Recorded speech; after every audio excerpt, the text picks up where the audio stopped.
আজি আপোনালোকক দেখুৱাব ওলাইছোঁ বস্ত্ৰ ধৌতি মহাপুৰুষ শ্ৰীমন্ত শংকৰদেৱ বিশ্ববিদ্যালয়ৰ যিটো য়োগিক সায়েন্স এণ্ড নেচুৰোপেথি বা য়োগিক সায়েন্স এণ্ড হিউমেন কনচিয়াছনেছ সেই দুটা ডিপাৰ্টমেণ্টত আজি বস্ত্ৰ ধৌতিটো কৰোৱা হ'ব। গতিকে সেই বস্ত্ৰ ধৌতিটো কেনেকৈ কৰে কি কি ইয়াৰ প্ৰচিডিউৰ আছে আপোনালোকক এতিয়া মই দেখাই দিম। আজি অডিয়েঞ্চ সাহস যোগাবলৈ আহিছোঁ, যিখিনি পাৰ্টিচিপেণ্টছ আছে তেওঁলোকক সাহস দিবলৈ আহিছোঁ, তেওঁলোকৰ উন্নতি হওক জীৱনত, এই তাৰে আশাৰে এতিয়া আমি এই খেলখন আৰম্ভ কৰোঁ। চ' আহক আমি প্ৰথমতে জানো যে ইয়াৰ বেনিফিট কি কি আছে। বস্ত্ৰ ধৌতিৰ একচুৱেল বেনিফিটটো হ'ল আমাৰ ভিতৰৰ যিটো মিউকাছ থাকে হা, হৃদৰ লগত যেনেকৈ হৃদ ধৌতি আমি কৰোঁ তেনেকৈ বস্ত্ৰ ধৌতিৰ একচুৱেল বেনিফিটটো হ'ল আমাৰ মিউকাছ, ইণ্টাৰনেল মিউকাছ আৰু এবডমিনেল আপাৰ এবডমিনেল যিখিনি মিউকাছখিনি থাকে, ফুড পাইপৰ যিখিনি হেৰিখিনি থাকে ৰিফ্লেক্সেছবিলাক HCl ৰিফ্লেক্সেছ, সেইখিনি আমি মানে এটা কাপোৰ সোমাই পেলাই তাৰ পৰা আমি ভিতৰৰ ফালৰ পৰা সেই মিউকাছখিনিক আমি একেলগে বাহিৰৰ ফালে ওলাই আনিব পাৰোঁ। ফৰেন মেটাৰ টক্সিক মেটাৰক আমি ধুনীয়াকৈ বাহিৰত ওলাই লৈ আহিব পাৰোঁ। সেইটোৱে হ'ল বস্ত্ৰ ধৌতিৰ একচুৱেল বেনিফিট, যিটো আমাৰ প্ৰাচীন ঋষি মুনিসকলে হঠযোগীসকলে প্ৰেক্টিছ কৰিছিলে। তাৰোপৰি আৰু বস্ত্ৰ ধৌতিৰ আৰু এটা ডাঙৰ বেনিফিট হৈছে যে আমি জেনেৰেলি বমন ধৌতি কৰোঁ, যিটো পানী খাই কিনে উলিয়াই দিয়া বা বাৰিষাৰ ধৌতি কৰোঁ। চ' সেই দুটা ধৌতি থকাৰ পিছতো বস্ত্ৰ ধৌতি কিয়? তো বস্ত্ৰ ধৌতিত কি হয়, আমাৰ যিমানবিলাক মানে সেই কাপোৰটো মুখেৰে সোমাই গৈ একদম খাদ্য নলীৰে গৈ কিনে একদম ষ্টমাক মানে পায়গৈ। ষ্টমাকত যিমানবিলাক লেতেৰা থাকে সেই লেতেৰাবিলাক বাৰিষাৰ ধৌতি বা বমন ধৌতিটো ওলাই নাহে কেতিয়াবা, মানে সম্পূৰ্ণ ক্লিন নহয়। কিন্তু বস্ত্ৰ ধৌতিৰ জৰিয়তে আমাৰ পেটটো সম্পূৰ্ণৰূপে আমি ক্লিন কৰিব পাৰোঁ, কাৰণ সেইখন সম্পূৰ্ণ কটনৰ কাপোৰ থাকে। এই কটনৰ কাপোৰখন মানে ভিতৰত সোমাই কিনে একদম ষ্টমাক পায়গৈ আৰু ষ্টমাকৰ পৰা লাহে লাহে কাপোৰখন উলিয়াই আনে। চ' এইটো প্ৰচিডিউৰ অকণমান টাইম লাগে, একেদিনা নহয়। মানে প্ৰথম যেতিয়া কাপোৰখন আপুনি ভিতৰত সোমাব, ঠিক ডিঙি পোৱাৰ পিছত সেইটো তাৰমানে এটা বমিৰ টেণ্ডেঞ্চি এটা আহে। তাৰপিছত যেতিয়া কাপোৰখন সোমাই যাব, মানে পানী খোৱাৰ নিচিনাকৈ বা কিবা বস্তু খোৱাৰ নিচিনাকৈ লাহে লাহে গিলি কিনি ভিতৰত ভৰাব লাগে। তো যেতিয়া মানে ভিতৰত যাব কাপোৰখন, তেতিয়া একদম লাহে লাহে গৈ কিনে ষ্টমাক পাইগৈ, তাৰপিছত ওলাই আহে। তো ইয়াৰ আটাইতকৈ আৰু ডাঙৰ বেনিফিট হৈছে যে আমাৰ পেটটো ক্লিন হোৱাৰ উপৰিও এচিডিটি সম্পূৰ্ণ নিৰাময় হয়, যদি কাৰোবাৰ এচিডিটি প্ৰব্লেম থাকে। তাৰোপৰি যিসকল এজমেটিক পেচেণ্ট আছে, তো এজমেটিক পেচেণ্টৰ কাৰণে এইটো ৰাম বানৰ নিচিনা, একদম সম্পূৰ্ণ নহ'লেও মানে 80-90% কিয়ৰ হয় বস্ত্ৰ ধৌতিৰ জৰিয়তে। চ' এইটো এটা বহুত, তেওঁ ক'লে অলৰেডি যে বহুত প্ৰাচীন এটা পদ্ধতি হয়। আমাৰ গোটেই ঋষিমুনিসকলে আগতে বস্ত্ৰ ধৌতিৰ জৰিয়তে আমাৰ ইণ্টাৰনেল অৰ্গেনবিলাক ক্লিন কৰিছিলে।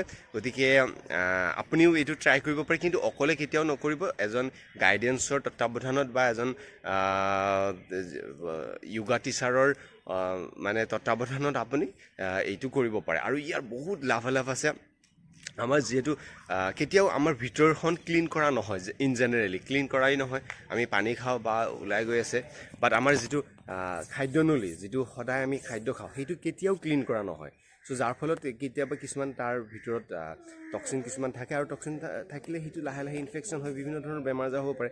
চ' এই বস্ত্ৰ ধৌতিৰ জৰিয়তে সেইটো সম্পূৰ্ণৰূপে ক্লিন কৰিব পাৰে, আৰু ক্লিন কৰিলেতো সেইটো আপুনি জানে আৰু বাকীখিনি। চ' এতিয়া মই আৰু অলপমান আপোনালোকক দেখুৱাই আছোঁ।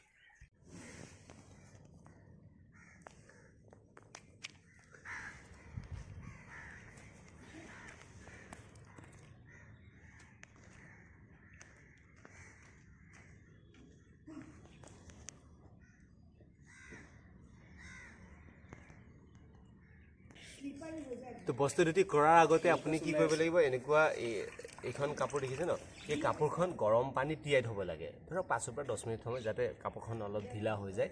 তাৰপিছত আহক এতিয়া প্ৰচিডিউৰটো। চ' কাপোৰখন আপুনি দীঘল কৰি ল'ব অকণমান, ঠিক আছে। এতিয়া এই কাপোৰখন এনেকৈ ধুনীয়াকৈ আঙুলিৰে ধৰিব, ধৰি পূৰা ডিঙিৰ ভিতৰত সোমাই দিব লাগে। তাৰপিছত লাহে লাহে কাপোৰখন গিলি থাকিব লাগে।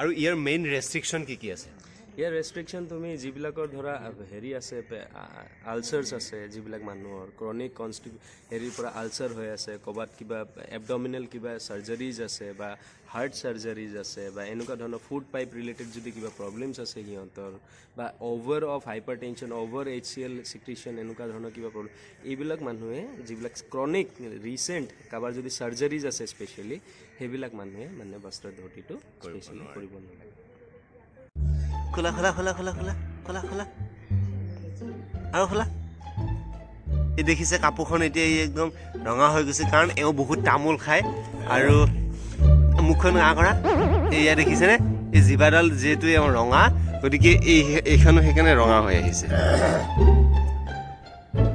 এয়াই আছিলে আজিৰ প্ৰেক্টিচ সেই গোটেই কাপোৰখন 22.5 ফুট দীঘল হয় গতিকে তাৰ আমাৰ কিছু আজি সোমালে তো এনেকৈ এই বস্ত্ৰ ধৌতিটো প্ৰেক্টিচ কৰা হয় তো লগ পাম পিছৰটো ভিডিঅ'ত তেতিয়ালৈ বাই বাই